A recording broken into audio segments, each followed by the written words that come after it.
Mon fils de 10 ans, Hugo, parlait de notre voyage sans arrêt. 2 jours avant notre départ, ma mère est arrivée et a dit « Tu laisses ta place aux enfants de ton frère ». Elle tenait ma carte bancaire comme si c'était réglé. Mon enfant m'a regardé, le cœur brisé. Je suis restée calme et j'ai dit ça. Mon fils rentrait de l'école primaire tous les jours depuis 3 semaines avec un compte à rebours écrit sur la main au feutre. Maman, plus que 14 jours. Maman, 9 jours. Maman, 6 jours. Nous allions à Biarritz, voir l'aquarium, l'océan, la totale. J'économisais depuis des mois, mettant de côté un petit billet de la boutique de fleurs chaque semaine. Et je ne vous parle pas de vacances de luxe. Je vous parle d'un petit hôtel avec piscine et peut-être des moules frites sur la promenade. C'était notre grand rêve. Et honnêtement, ce voyage comptait plus pour moi que n'importe quel complexe 5 étoiles, parce que mon garçon, Hugo, 10 ans, n'avait jamais vu l'océan. Jamais. L'océan Atlantique. Alors oui, j'allais réaliser ce rêve.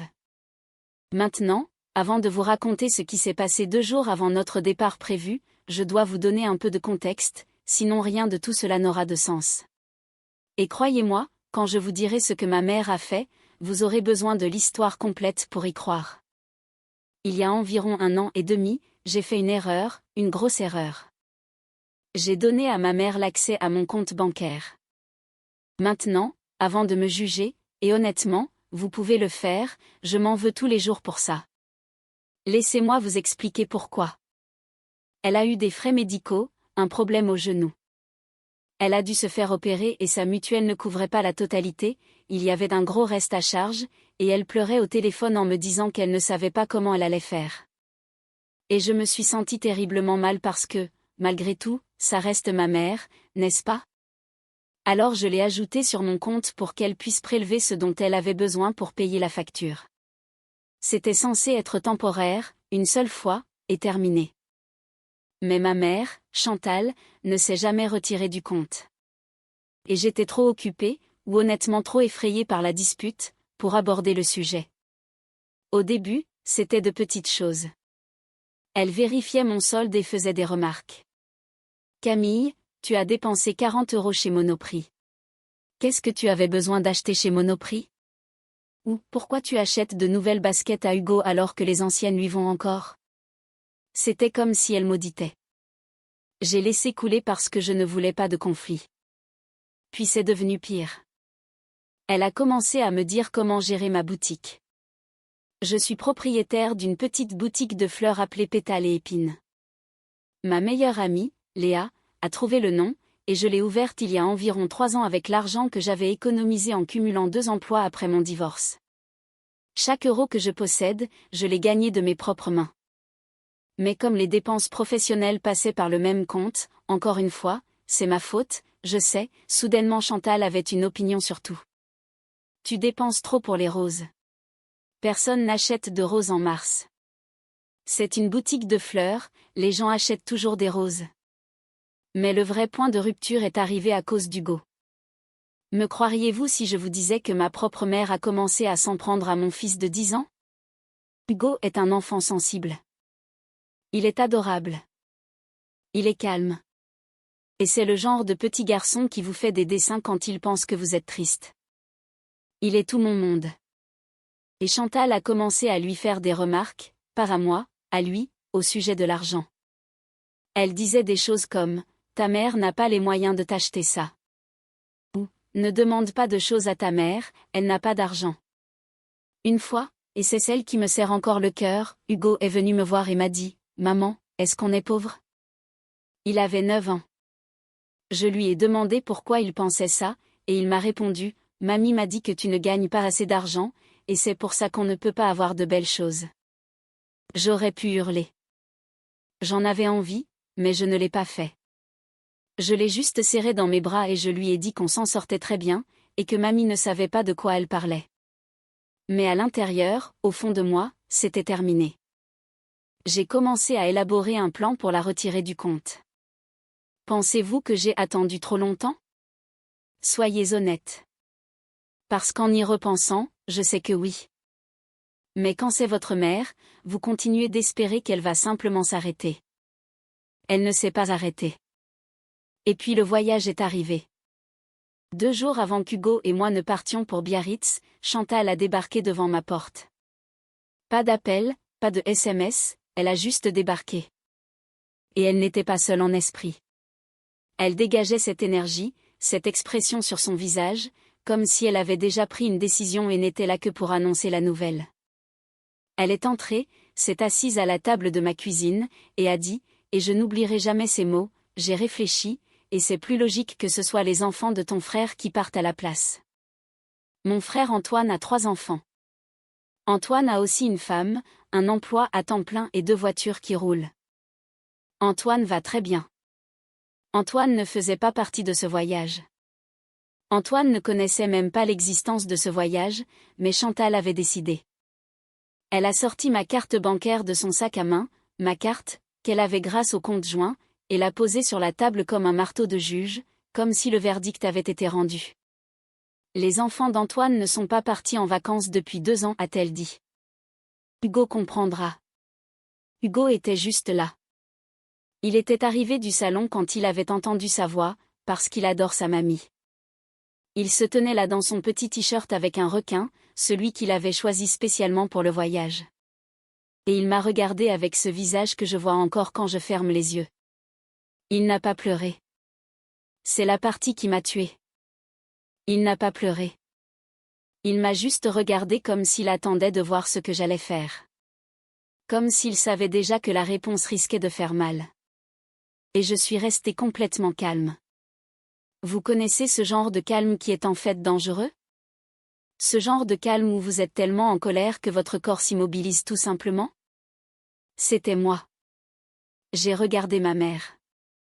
J'ai ramassé la carte sur la table et j'ai dit, « Maman, Hugo et moi partons faire ce voyage. C'est payé. C'est prévu et ça va se faire. Mais ce qui ne va plus se faire, c'est que tu aies accès à mon argent. Je vais à la banque demain et je te retire de mon compte. Et si les enfants d'Antoine ont besoin de vacances, Antoine peut en organiser. » Elle m'a dévisagé comme si je l'avais giflé. « Tu es égoïste, a-t-elle dit. J'essaie d'aider cette famille. » Non, ai-je répondu, tu essaies de contrôler cette famille, et j'ai fini de te laisser faire. Elle s'est levée. Elle n'a pas dit au revoir à Hugo. Elle est juste sortie et a claqué la porte si fort que les cadres au mur ont tremblé. Hugo m'a regardé et a dit, « On part toujours ?» Je me suis accroupie et j'ai dit, « Mon chéri, on part toujours, c'est une certitude. » Et nous l'avons fait. Nous sommes allés à Biarritz, il a vu l'océan pour la première fois et il a crié « C'est tellement grand » et a couru directement dans les vagues avec ses baskets. Et je suis restée là, à pleurer derrière mes lunettes de soleil comme dans une scène de film, sauf que c'était réel et c'était ma vie. Mais quand nous sommes rentrés, c'est là que tout a déraillé, parce que Chantal n'a pas bien pris ce que j'avais dit. Pas bien du tout. Et ce qu'elle a fait ensuite. Honnêtement, je n'arrive toujours pas à croire qu'elle soit allée aussi loin. Nous sommes donc rentrés de Biarritz un dimanche soir. Hugo avait des coups de soleil, il était épuisé et complètement heureux. Il s'était endormi dans la voiture en serrant une peluche Otari qu'il avait choisie à la boutique de l'aquarium. Il l'avait appelé Capitaine. Je ne plaisante pas. Capitaine Lotari. Ce gamin, je vous jure. Lundi matin, je suis allée directement à la banque. À la première heure, les portes venaient à peine d'ouvrir.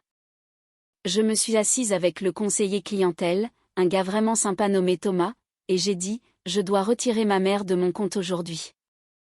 Il m'a regardé comme s'il avait déjà entendu cette histoire. Et honnêtement, c'était probablement le cas. 20 minutes plus tard, c'était fait. Nouvelle carte, nouveau code, tout était nouveau. Je suis sortie de cette banque avec l'impression de venir de retirer un sac à dos rempli de pierres. Et pendant environ 2 semaines, rien. Le silence. Pas d'appel de Chantal, pas de texto, pas de visite surprise, un calme plat. Vous avez déjà connu ce genre de calme qui ne semble pas paisible? Qui donne l'impression que quelque chose se prépare? Oui, c'était exactement ça. Ma cousine Chloé, c'est la seule personne de ma famille qui m'a toujours soutenue quoi qu'il arrive. Elle m'a appelé pendant cette période de calme et m'a dit, « Camille, ta mère raconte aux gens que tu l'as volé. » J'ai failli faire tomber mon téléphone. Volé? Volé quoi? Elle dit que tu l'as bloqué du compte après qu'elle t'a aidé à monter ton entreprise. Elle le dit à tes tantes, à oncle Bernard, à tout le monde. Elle dit que tu t'es servi d'elle et qu'ensuite tu lui as coupé les ponts. Vous imaginez? La femme qui surveillait mes achats chez Monoprix, qui disait à mon fils qu'on était pauvre, et qui essayait de donner mes vacances aux enfants de mon frère. C'est elle la victime maintenant. Du grand Chantal. Je ne l'ai pas appelée.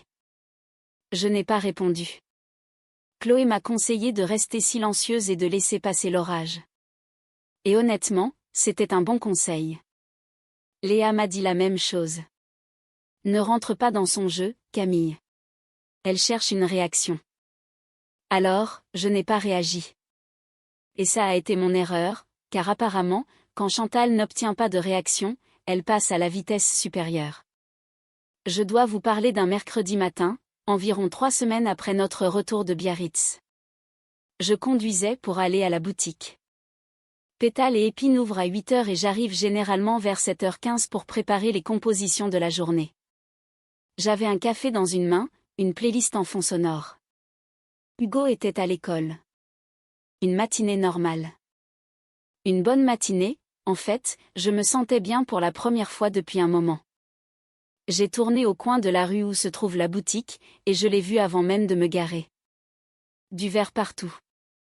Les 2 vitrines avant de ma boutique étaient brisées, complètement détruites. Il y avait du verre sur le trottoir, du verre à l'intérieur du magasin, des fleurs renversées, de l'eau partout sur le sol. Ma petite pancarte en ardoise qui disait « Fleurs fraîches du jour », celle qu'Hugo avait décorée avec des petits bonhommes souriants, était cassée en 2 par terre. Je suis restée assise dans ma voiture pendant au moins 2 bonnes minutes, juste à regarder. Je ne pouvais pas bouger. Je n'arrivais même pas à assimiler ce que je voyais. Vous savez, quand quelque chose cloche tellement que votre cerveau le rejette en se disant « Non, ce n'est pas réel, je vais cligner des yeux et tout ira bien ». Tout n'allait pas bien. Je suis sortie. Je me suis avancée vers la devanture et c'est là que j'ai remarqué quelque chose qui m'a noué l'estomac. Posée sur le sol près de la porte, il y avait une brique rouge ordinaire, et glissé en dessous, un bout de papier. Un mot avec une écriture que je connais depuis toujours. Tu crois que tu peux juste me couper les ponts? Voilà ce qui arrive. Ma mère a balancé une brique dans les vitrines de ma boutique. Laissez ça imprégner votre esprit. Ma propre mère. Bon, c'est là que j'ai besoin que vous compreniez quelque chose à mon sujet. Je ne suis pas quelqu'un qui cherche la confrontation. J'évite les disputes. Je deviens silencieuse quand je suis contrariée. Je retourne les choses dans ma tête pendant des jours avant de dire quoi que ce soit. Mais plantée là, tenant ce mot, regardant ma boutique détruite, quelque chose a changé en moi. Un déclic s'est produit et j'ai pensé, non, pas cette fois. J'ai appelé la police. Pensez-vous que c'était aller trop loin? Appeler les flics pour sa propre mère? Parce que laissez-moi vous dire, mes mains tremblaient pendant tout l'appel. Une part de moi avait l'impression de la trahir. Une part de moi avait envie de vomir. Mais ensuite j'ai regardé à nouveau ce mot, j'ai regardé les petits visages souriants dessinés par Hugo au milieu du verre brisé, et j'ai composé le numéro. Les agents sont arrivés, ont pris des photos, ont pris le mot, m'ont demandé si je savais qui avait fait ça. J'ai répondu, oui. Ils ont demandé, qui? J'ai dit, ma mère. Chantal. Dire ça à voix haute. Vous n'avez pas idée. C'était l'une des phrases les plus difficiles que j'ai jamais eu à prononcer. L'agent, une femme d'ailleurs, l'agent Martin, m'a regardé et a juste hoché la tête, comme si elle comprenait. Elle ne m'a pas jugé. Elle a juste dit, nous allons donner suite. Et ils l'ont fait. Mais voici quelque chose à quoi je ne m'attendais pas. La boutique avait une caméra de sécurité. Je l'avais installée 6 mois plus tôt parce qu'il y avait eu un cambriolage dans la même rue, et Léa m'avait pratiquement forcé à en prendre une. Camille, Il te faut des caméras.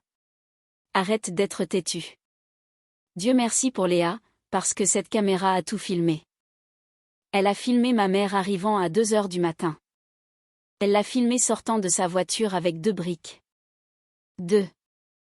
Elle était venue préparer. Et on la voit les jeter à travers les 2 vitrines. La caméra l'a filmée en train de laisser le mot.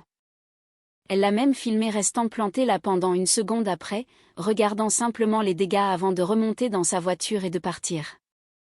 Quand la police lui a montré les images, elle a d'abord nié. Vous y croyez? La femme est littéralement filmée, claire comme le jour, et elle dit « Ce n'est pas moi ». Finalement, son histoire a changé pour « J'étais bouleversée. Je ne pensais pas clairement. » Et ensuite c'est devenu « C'est Camille qui m'a poussé à faire ça. » D'une certaine manière, c'était toujours ma faute. Mais vous savez quoi? La justice se fichait de savoir à qui Chantal attribuait la faute. Elle a été inculpée pour vandalisme et destruction de biens. Et comme j'avais le mot, qui était fondamentalement des aveux écrits, plus les images de sécurité et les devis de réparation, elle a écopé d'une très lourde amende. On parle de milliers d'euros. Et en plus de ça, j'ai porté plainte pour préjudice moral, parce que je veux que vous compreniez, ce n'était pas juste du verre brisé. C'était mon gagne-pain. C'était la chose que j'avais construite à partir de rien après mon divorce. C'était tout. L'amende l'a frappé de plein fouet. Je le sais. Et pendant environ 5 secondes, je me suis sentie coupable. Puis je me suis souvenu des bonhommes souriants d'Hugo dans les éclats de verre et la culpabilité s'est évaporée très vite. C'est là que les choses sont devenues intéressantes, et honnêtement un peu inattendues, parce que jusqu'à ce moment-là, ma famille avait entendu la version de Chantal. Pas vrai? La version où j'étais la fille ingrate qui avait bloqué sa propre mère et lui avait coupé les vivres. Mon oncle Bernard, ma tante Sylvie, même Antoine, ils étaient tous de son côté. Personne ne m'a appelé. Personne n'a pris de mes nouvelles.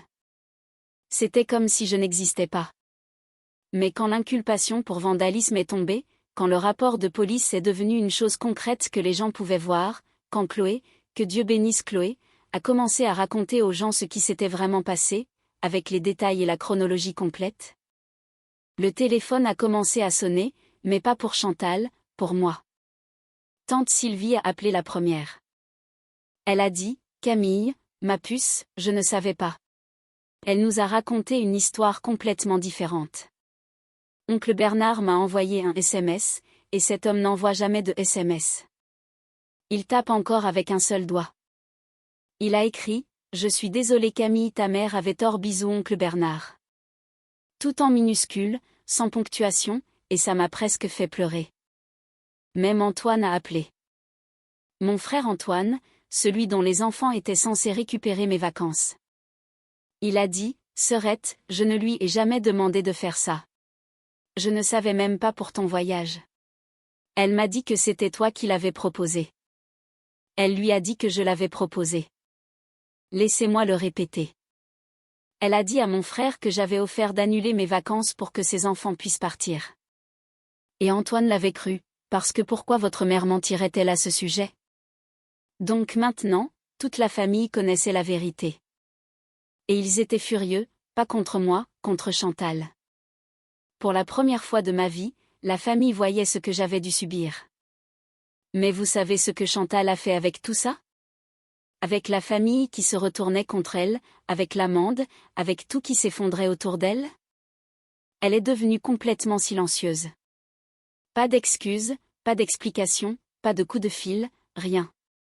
Et ce silence, il était plus assourdissant que n'importe quelle brique à travers une vitrine. Chloé m'a dit de lui laisser du temps. Elle va changer d'avis, Camille, elle y sera obligée. Léa a dit, oublie-la. Tu ne lui dois rien. Et honnêtement, je ne savais pas laquelle des deux avait raison. Mais ensuite, il s'est passé quelque chose auquel je n'étais pas préparée. Quelque chose qui a rendu toute cette situation 10 fois plus difficile, parce qu'il ne s'agissait plus de moi et de Chantal. Il s'agissait d'Hugo.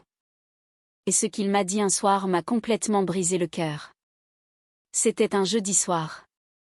Hugo avait été silencieux toute la soirée.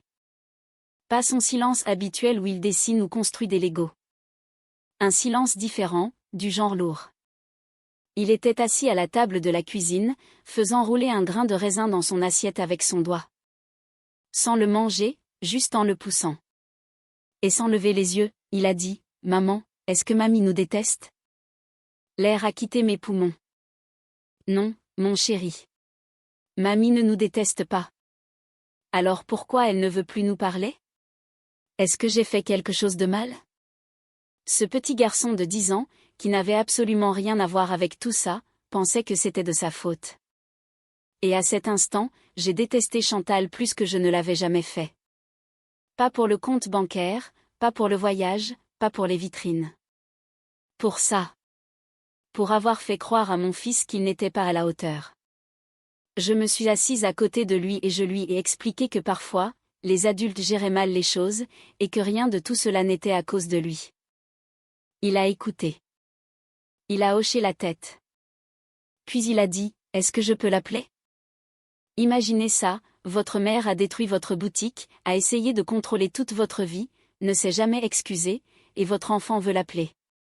Qu'auriez-vous fait? J'ai dit, « Laisse-moi y réfléchir. » Il est allé dans sa chambre, et je suis restée assise à cette table, et j'ai pleuré si fort que j'ai dû me couvrir le visage avec un torchon pour qu'il ne m'entende pas. J'ai appelé Chloé ce soir-là, il était presque 23 heures, mais elle a décroché à la deuxième sonnerie. Cette femme est toujours là quand il faut. Je lui ai tout raconté à propos d'Hugo, du grain de raisin, de sa question. Elle est restée silencieuse pendant un long moment, ce qui est inhabituel parce que Chloé a normalement un avis avant même que vous n'ayez fini votre phrase. Puis elle a dit, « Camille, ta mère ne va pas s'excuser. Je connais Chantal depuis toujours. Elle ne prononcera jamais ces mots. C'est à toi de décider si tu peux vivre avec ça. » Elle avait raison. Je savais qu'elle avait raison. Chantal ne s'excuse pas. Elle ne l'a jamais fait. Quand elle a tort, elle garde le silence et attend que l'autre revienne en rampant. C'est comme ça que ça a toujours fonctionné. Mais pas cette fois. Le samedi, j'ai assis Hugo en face de moi. Je lui ai dit, « Mon bébé, tu as le droit d'aimer mamie. Tu as le droit. » Mais en ce moment, mamie a fait beaucoup de peine à maman, et elle n'a pas dit pardon. Et jusqu'à ce qu'elle le fasse, je ne pense pas qu'on doive faire semblant que tout va bien. Il y a réfléchi. Vraiment réfléchi, on pouvait voir les rouages tourner dans sa tête, et il a dit, « Donc, elle a cassé tes fleurs ?» J'ai failli rire. Elle a cassé mes fleurs. Oui, mon chéri. C'est exactement ce qu'elle a fait. C'est méchant, a-t-il dit. Ça l'était. Elle devrait dire pardon. Elle devrait. D'accord. Et puis il est parti jouer avec Capitaine Lothari, comme si on venait de discuter du déjeuner. Les enfants sont incroyables. Ils vous brisent le cœur et le réparent dans la même conversation. Maintenant, que se passait-il du côté de Chantal? Et je ne le sais que grâce à Chloé. La rupture avec la famille l'a frappé durement. Oncle Bernard a arrêté de l'inviter au repas du dimanche. Tante Sylvie a réduit leurs appels quotidiens à environ une fois par semaine. Antoine a pris ses distances après avoir réalisé que Chantal l'avait manipulé. Sa femme, Aurélie, lui a dit qu'elle ne voulait plus de Chantal près de leurs enfants jusqu'à ce qu'elle se reprenne en main. Aurélie, une femme à qui j'avais dû parler 5 fois dans ma vie. Parfois, le soutien vient d'où on s'y attend le moins. Donc Chantal était seule, en difficulté financière à cause de l'amende, isolée, et malgré tout, elle n'a pas décroché le téléphone. Chloé a même conduit pendant 40 minutes pour aller lui parler. Elle s'est assise dans son salon et lui a dit, « Chantal, Camille te parlerait si tu t'excusais simplement. » Et Chantal, les bras croisés, fixant la télé, a répondu, « Je n'ai pas à m'excuser pour quoi que ce soit. » Des mois ont passé. Hugo a arrêté de demander des nouvelles de mamie, ce qui m'a fait presque aussi mal que quand il le faisait, parce que ça signifiait que son absence devenait normale. La boutique s'en est remise, cependant. Léa a organisé une petite cagnotte dans le quartier pour remplacer les vitrines sans même me le demander. Une dame nommée Margot, de la boulangerie 2 portes plus loin, m'a apporté un chèque et un cake à la banane en me disant « personne ne cherche des noix à la fleuriste. Hugo a dessiné de nouveaux bonhommes souriants sur la pancarte en ardoise. Les choses ont commencé à guérir. Puis, en février, Hugo a reçu une carte d'anniversaire par la poste. Pas d'adresse d'expéditeur, mais je connaissais l'écriture. À l'intérieur, il y avait écrit « Joyeux anniversaire, Hugo. Mamie t'aime. » Rien pour moi, juste pour lui. Il a posé cette carte sur sa table de nuit, à côté de Capitaine. Il n'a pas demandé à l'appeler. Il n'a pas dit un mot. Il l'a juste gardée. Et c'est là que j'ai su que c'était ce qui se rapprocherait le plus d'une excuse de la part de Chantal. L'amour filtré à travers un enfant de 10 ans parce qu'elle ne pouvait pas m'affronter directement. Je lui ai écrit une lettre, du vrai papier, une vraie enveloppe. Je lui ai dit que je l'aimais. Je lui ai dit que je l'aimerais toujours. Mais je lui ai aussi dit que l'amour ne signifie pas accepter d'être contrôlée, rabaissée ou détruite.